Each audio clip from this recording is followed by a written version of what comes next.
தௌஹீத் தான். என்னடா தௌஹீது? அது தொழுகையில நெஞ்சில கட்டுறதுல தௌஹீது, வேற அசைக்கிறதுல தௌஹீது.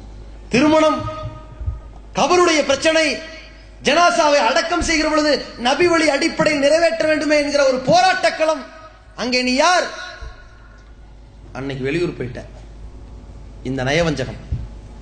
அன்னைக்கு எனக்கு பேச எனக்கு முடியாது, எங்களாலெல்லாம் சோதனையை தாங்க முடியாது, அப்படிப்பட்ட சக்தியெல்லாம் எங்களுக்கு தெரியாது, நாங்க அந்த அளவுக்கு சகாபாக்கள் இல்லை என்று அப்படியே வந்த மார்க்கத்தை விட்டு பின்னோடி ஓடுகிறானே. தெல்ல தெளிவாக புரிந்து கொள்ளுங்கள், ஒவ்வொரு ஏகத்துவவாதியும் இஸ்லாத்தில் முழுமையாக நுழைந்திருக்கிறீர்களா இல்லையா என்பதில் தெளிவான அடையாளத்தை இந்த உலகத்திலே கற்பிக்கக்கூடியது ரெண்டே ரெண்டு சமாச்சாரம் தான். ஒன்னு கல்யாணம், இன்னொன்னு கபரஸ்தான். இந்த ரெண்டுல நீங்க கரெக்டா நடந்தா எல்லாத்தையும் ஜெயிச்சிடலாம். ரெண்டுல விழுந்தா எல்லாத்திலையும் நாசமா போயிருவீங்க. ஏன்?